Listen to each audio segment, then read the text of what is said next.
I just want to say that sisi tunaendelea mbele. Sisi tunaendelea mbele.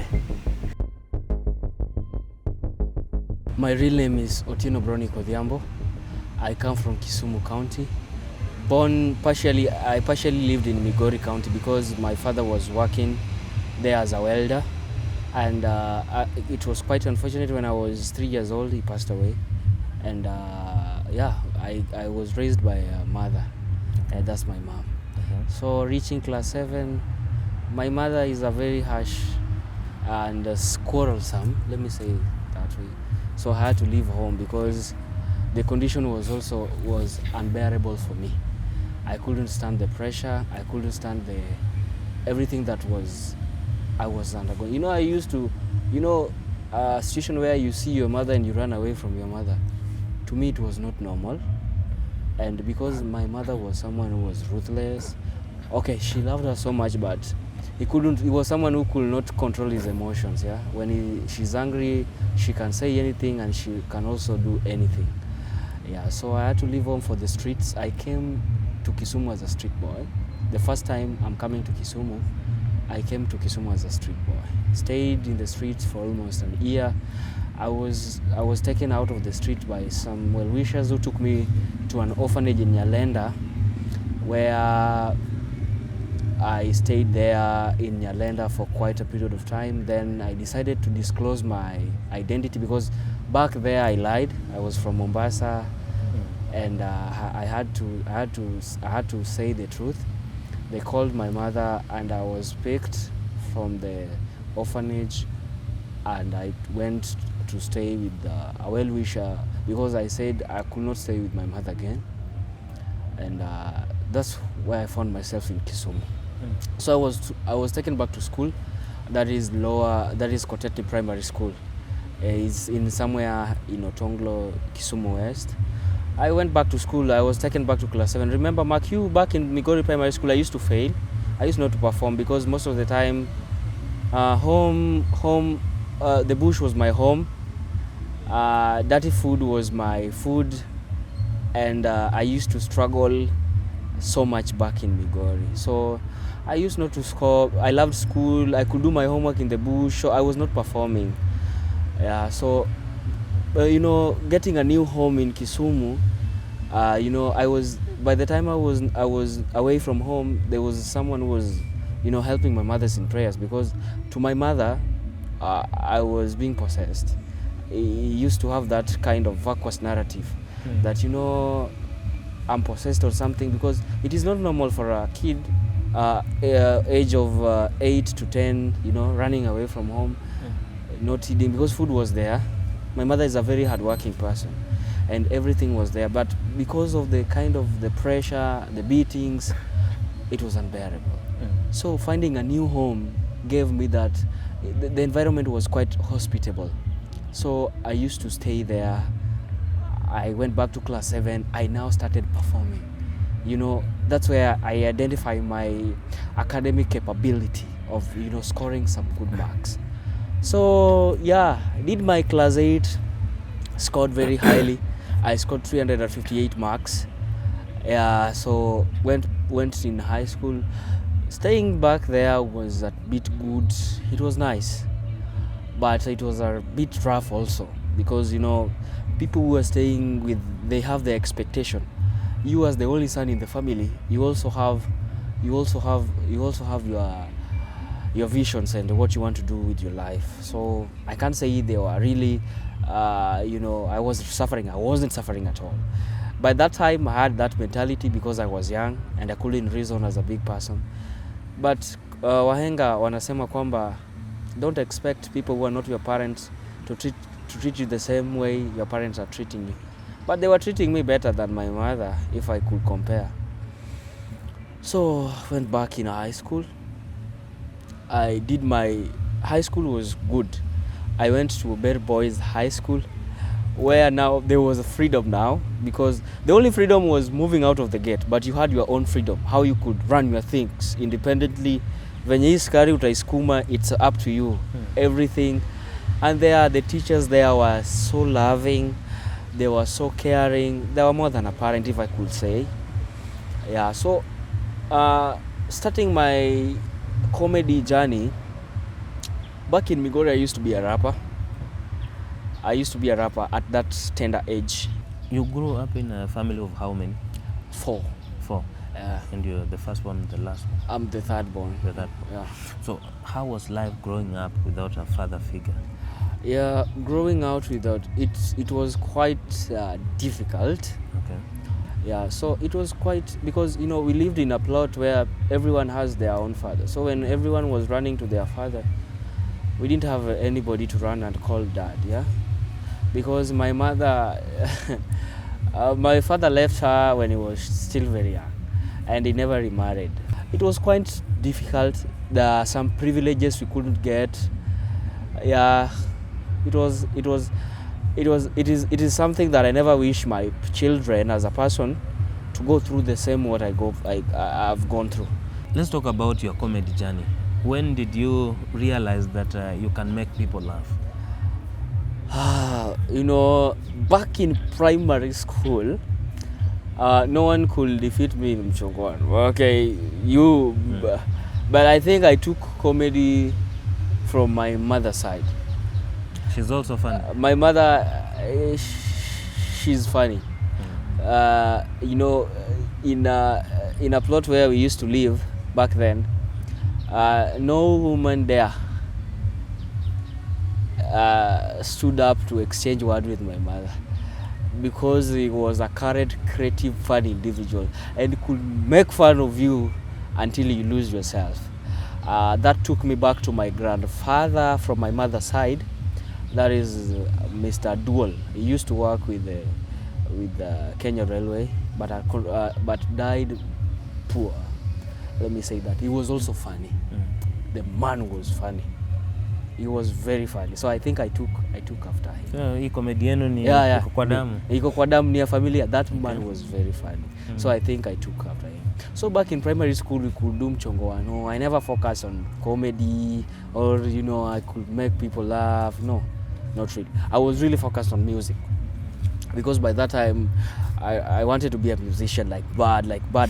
Yeah. Back in primary school, we used to rap for Governor Zachary Kothobado back in primary school when he was the governor by then. After I left Migori, the story changed. Came here in Kisumu. So when I was living with the guy I was living with in Kisumu, I used to imitate him, and I used to make just people laugh. I could just make people laugh in the house. I think that's why I stayed with them for so long, because I could I could be part of the family. I could just make them laugh in the house. Everybody was laughing, Yeah, so that was me. So back when Corona came, I was in Form 3. No, when Corona came, I was in Form 1. Yeah. 2020. Okay. So when Corona came, I could take some of the smartphone there, record contents. There was a daughter to the person I was staying with. I could take the phone, record. So when he realized I could do that, so she could just record me and don't post anywhere. Just make herself happy with those videos. Yeah. Okay. So when Corona iliisha, we went back to school. I was someone who was very vibrant in school. I was funny, and that takes me to where the name Professor came from. Okay. I was an individual who was never serious with education, because now I think I was much serious in primary school. So back in high school, because of that freedom, when people were now saying, what is it when the class fails? Because our class used to be the top. Okay. So when the class fails and the performance are low, I used to be in top 15, top 10. That's why I was ranging. And people could stand up. Mwalim, the reason why we are failing in this class is because of Bronik. Bronik is not keeping quiet in class. We are laughing in remedial. People are laughing. I'm mimicking teachers, and people are really laughing. So I was an individual who was not, I used not to study hard, but I used to pass. When exam was close, I used to carry some big files, big piles of files, and then I sit in a corner and then read them. So people started calling me professor. You see that in our class. Oh. Wewe ni professor bana. Wewe usomi bana, na mtihani kiwa karibu unasoma tu kidogo na you don't fail, you at least pass. So that's where Prof came. Okay. So when I realized people started, so I started, you know, when I was writing my exams, I used to get Professor Aduol Bronik Odhiambo. Oh. So it's just came a name. It killed Bronik, it killed Odhiambo. So I was just Professor Aduol. Okay. Yeah. So there was a program in our school, OBCM. Yeah, it was just a media of the school or sort. Okay. Yeah. Okay. It has really raised a lot of talent in Oburu Boys High School. So in OBCM they could call me for interviews, you know, so the whole school was laughing, you know. I could make them laugh in the assembly. Yeah. So in Form 3 I contested for deputy president of the school. I won the election, but I was not given the position because they said I'm joking. Are you serious? Yeah, I won. And that I could tell Mr. Sijeji, that's my deputy principal. He used to love me, but he said I was never serious. He stole my election and give it to someone else. Yeah. It was because I won.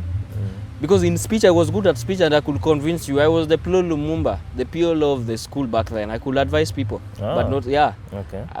When I started to that assembly, it was hell, man. I could advise them. So I contested, and you know, I was not given. That gave me the political mileage in the school. Okay. You know, the power to political vibrance and political mileage is to be the opposition, to be the opposition side. You will have the favor of the people, because they now love me, and you know, they used to love me in the school. Yeah. So when the right time came, and I was to contest, because the students loved me so much, and they said the next time you contest and they don't give you that position, we will riot and we will go for, you know, strikes. So our deputy called me and told me, Bronik, Prof, you're a good person. He was a very good man. I knew to convince people. I told me, now don't go for presidency seat, at least find somewhere. So I went for student welfare. That is entertainment, church, and church and the kitchen. Okay. So I was given that post, and students used to love me because when I found you, I used not to take people for, you know, suspension, even when I find you to mistakes, doing some mistakes, because I'm a person who believe in change, and I believe, okay, you know, for children, things that we do in life it is not all about us. It is our parents who go through a lot when you do certain silly things in life. Okay. So I carried the parental burden more than your burden, more than your mistake. So I never took them for those trials and for suspension. So they used to love me, and for everyone I summon or find in mistake and we talked one-on-one, I think they changed. Some of them called me last time, you know, Prof, I finished my Form 4, thank you very much. If it were not for you, I could have gone home, and that was my end of education. And they used to love me. How did you feel about that? I felt proud of myself. Okay, I'm an individual who, what makes me happy is when I touch someone's life. Yeah. Mimi nikipata mtu mtu akuwa nayo, that things nalalanga nikijua my day imekuwa fit. So it's something that I love doing, because I'm someone who have gone through a lot of struggle, and I've seen people struggling, and I feel like helping someone is the goal, is the only legacy that you can leave. Building a mansion is not a legacy. You know, living a legacy is not all about building a mansion. Because even Mobutu Sese Seko, the back then president of Congo, you know, he was there. He was at the top. But after that, what happened? The mansion, the good life. Because mark you, the Bible says that there is life after this. But are you sure of that life? You're not. Right? There is life after death, but we are not sure of the kind of life we are going to live after we have died. That's true. So let us not lie to ourselves that driving the cars, building mansion is the only thing that can make a man happy. No. Me, when I'll be somewhere in life, financially stable, I'll prefer building schools, building hospitals, things that will live beyond my lineage. Okay. Yeah, you see that? Yeah. You know, this is something that is going to serve the community. This is something that is going to, you know, the generation that is coming. You know, when we focus on things like that, we'll make our society a better place, you know, for everybody. Yeah. Because tell me why I should build a mansion. Well, there is my neighbor who cannot satisfy the 3 meals a day. Yeah. It is not making sense. So, at what point did you start now taking your talent seriously? That was when I was in Form 4. That is the second term. There was a friend of mine called Don. There was also a friend of mine called Steven. And What Are These? So What Are These was doing some content. So so Don was the one who was alikuwa anamshikia camera. So Don alimwambia kuna jamaa pia is always funny. So what if mmefanya kazi mshoot hizi vitu pamoja? So we started shooting. We just started shooting. And we went with that mentality, but hii kitu iko na pesa. We could have make some step after a short period of time. So tulikuwa tuna shoot. So Oburu Ogianga unfortunately alipata his first endorsement in 2024 of Coca-Cola, and then his biggest dream was to be in TV. So we kupata hiyo pesa aliona, he went to Nairobi. Alienda Nairobi, and I think he was doing some shows with Dr. Fweneke. It was called, so he's doing his things. Okay. So he left us in Kisumu here. So we continued doing content. Tunapata hizi advertisements za 3,000, 1,500 tunasukuma nayo. There is a story that I want to say. Doing content, I started when I was still staying with the guy I was staying with. So, you are the only son, and you have a dream for your family. Because my family, a family that I was raised, my father's side, it is a scattered family. Death killed everybody, that's his called a man. And we were left when we were very young. Yeah. So it is the sons that do exist. It is our biggest dream. It was our biggest dream, and it is our biggest dream to raise the family back to its standards again. So, staying there, working for the man was not enough. I was worried, how will I join university? Because my mother was taking loans back then to maintain me in school, in high school. So after finishing my Form 4, when I passed. So when I asked Mom, I told me, my son, I've also struggled as a mother, and you as a person, you can take it from there.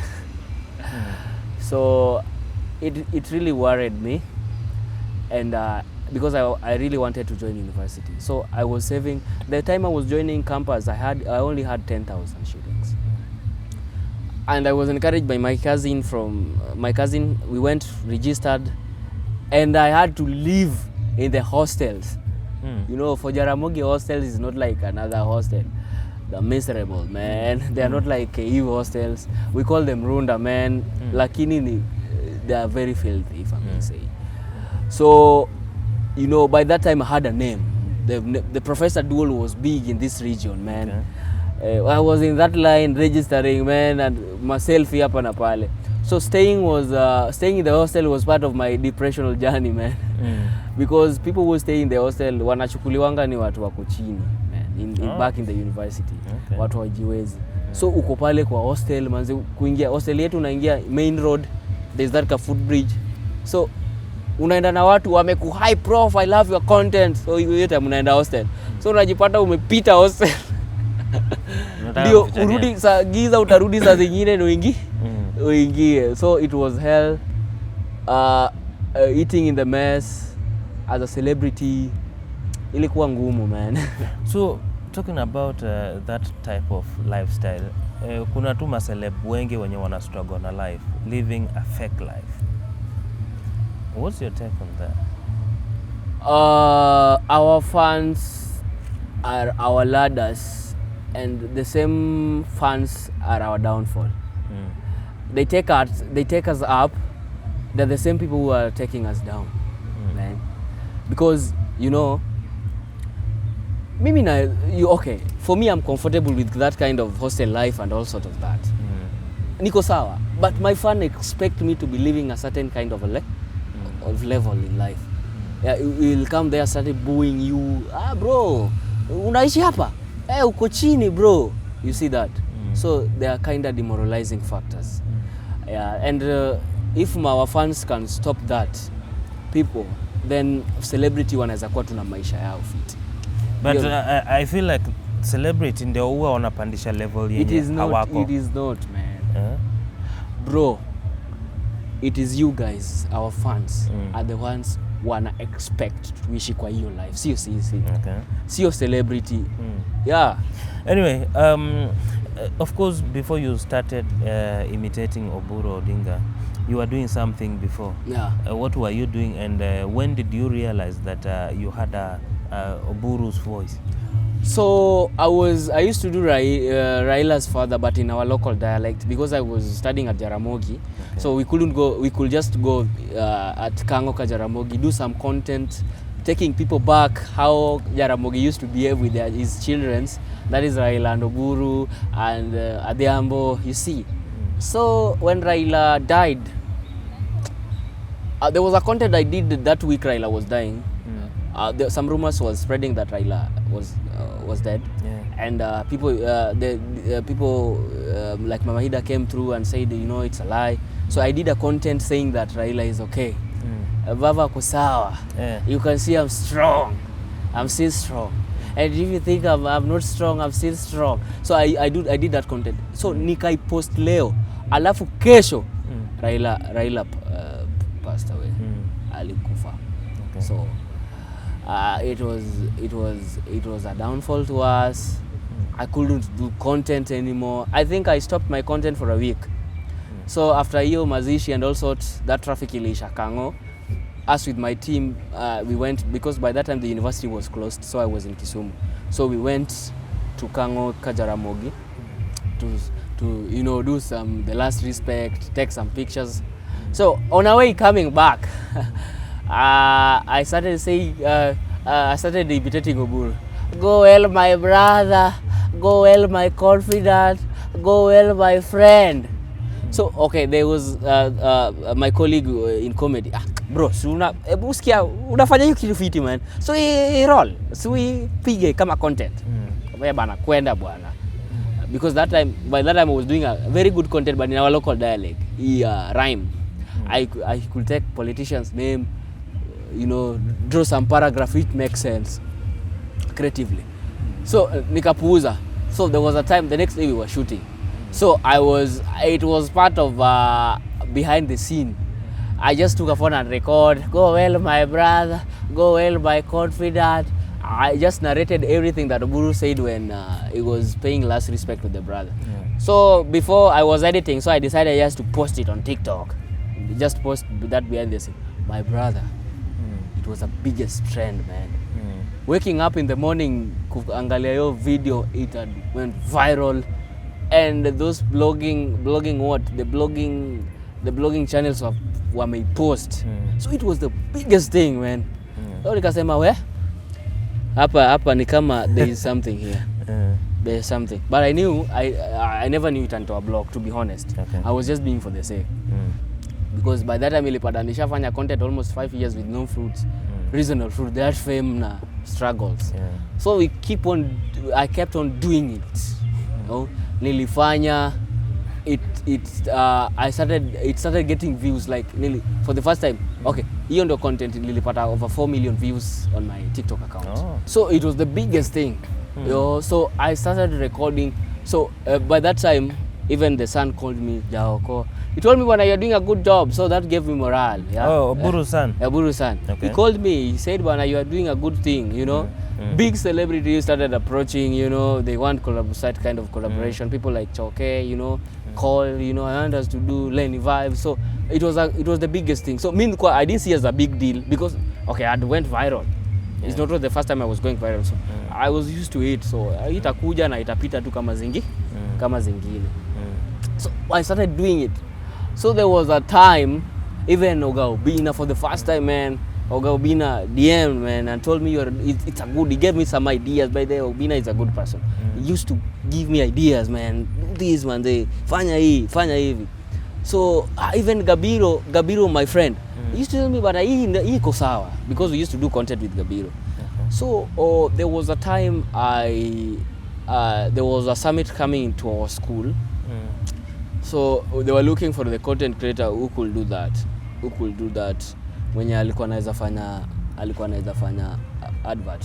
Okay. So I was called. I just did it for the sake of costume. Hata sikuwa na costume, nilichukua tu vitu zingine nikafanya, my friend. So the people who were in that panel was Omanyala, Dr. Fweneke, Willis Raburu, Timeless Noel, and Dr. Fred Akama, Apostle himself.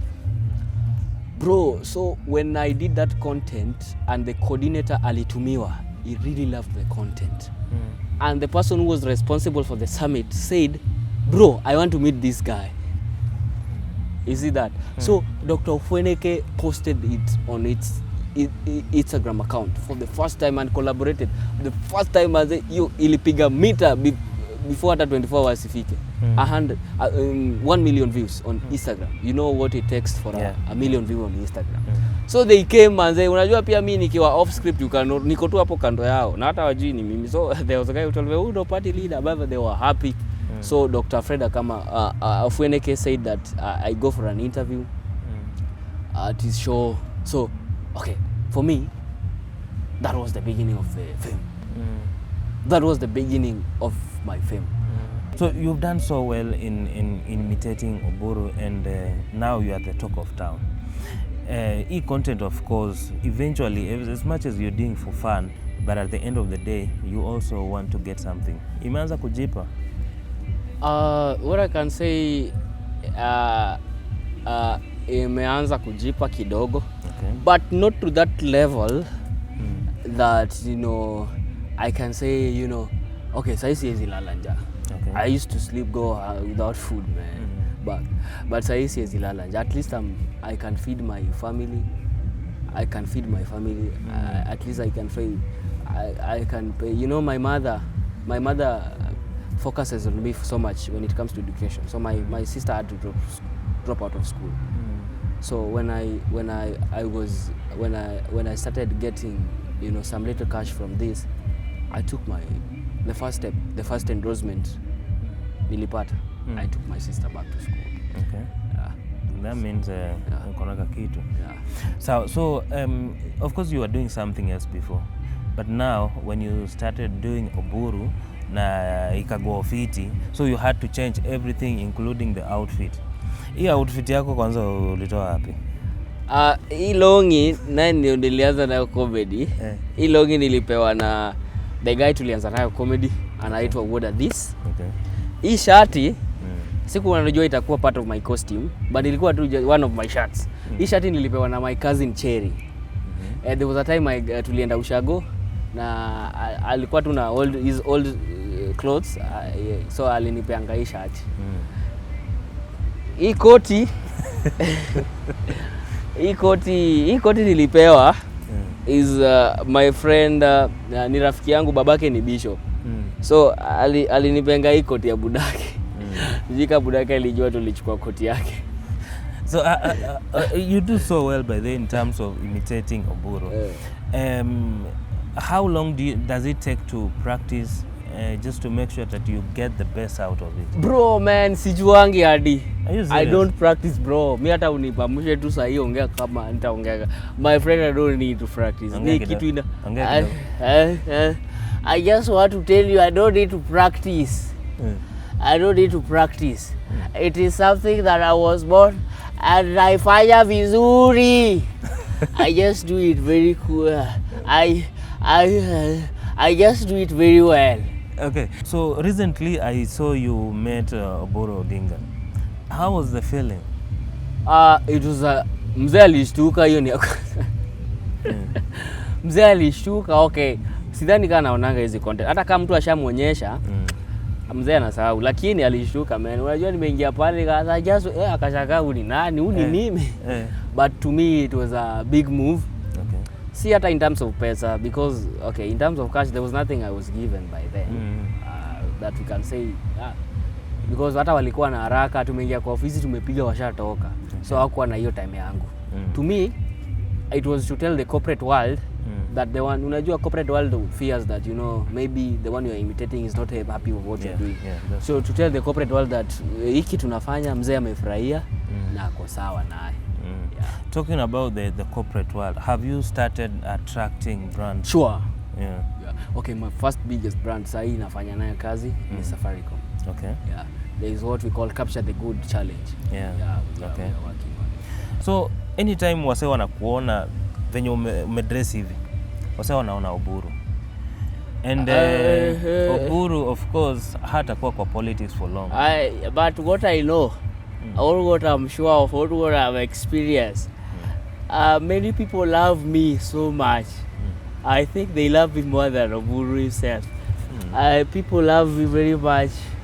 Every time I just get with this costume and everywhere, people are calling me party leader. People are calling me youth leader. But they love me so much. Okay. And they're saying I should take the party. I should take the party. But they love me. Wananipenda sana. Sawa. So how has social media helped you in terms of propelling your content? Social media is really exposed. I just take, you know, when you go viral, it means you have that image outside there. Okay. So for me, it has just given me some mileage. And you know, there is nobody that will ask that even if I'll fade away, but I'll still live.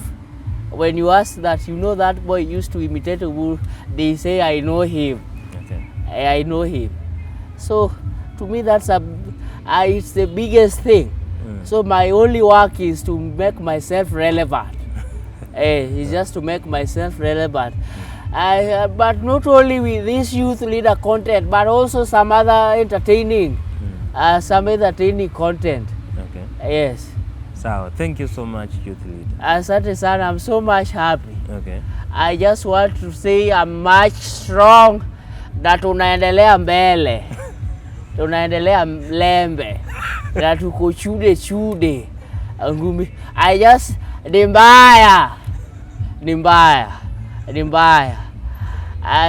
sana. I just want to say ni mbaya. You know, some people think that Raila was the worst, but I was ×2 my brother. The only problem, you just left your brother to shine. I'm not a selfish individual who wants to, because I got into politics early than Raila. When I was from Russia, where I was doing economics, I came back to the country. I could not be employed by anybody. You know, when I went to those offices to ask for jobs, and they learned that I was the Rabogi's son, no one was ready to employ me. So I just got into politics as a councillor in Kisumu, and just did my politics. When Raila was not a politician, so my father, that is Jaramogi, and my mother, Mary Ajoma. By that time we were living in Shauri Moyo. So my father could push me that talk to your brother, who was only focusing on listening radio. He loved radio so much, and could not just focus on politics. So I could tell Raila to engage politics. But anasema, my brother, I cannot go get into politics kwa sababu you still owe me. Unaniho Odinga. You still owe me. So I just decided to get into politics, and I just know where that wave came from. Raila washed me away from the limelight. But I was not selfish. I left my brother, and that's why when now my brother left, I say I should not let my brother's legacy to fall down. I just want to say that even by that time Orengo was my father's age mate. And we were young. So tell me, how old is Orengo? Orengo, you know, Orengo got into politics and contested with my father. But I don't know. I think there is Orengo who died. This is not the same Orengo. Because this one is very young and strong. You know, for me, I'm strong, but not as him. You know, when you see Orengo now, it seems like he's... But I think that there was some rumors that was spreading that Orengo was missing. But at that time he went to renew himself. Renew himself because he's strong. He's strong. He's strong, Orengo. He was strong. I'm also strong. I'm not going to give you that space. Even if I'm going to contest in the moon, I'm going to contest in the moon. I'm not going to leave my brother's legacy to go down if I am to leave the party. But you're very old. I'm not he's my clothes which are old, but not me. For me, I'm still strong. If I'm going to leave this party of my brother, party of my people, party of unity, party of democracy, party after party, Lea Tulali. Is your birthday tonight? Agizia Duribe. Repete, nitawapepeta. And I just want to say, I'm going. Na naendelea mbele. Naendelea mbele. Sina kusi. Niko juu ya dimanga. Shika morio. Tutakatiana. Ni head. Alinipoint na panga. Niko na yake naona tukikatiana. Staki ngori mo Orengo. Staki uo. Staki kasiro. I just want a raw party. Kwa sababu mimi si mchafu kwa roho. Na kama unataka party na kuambia ngoo. I'm still strong. I'm still strong.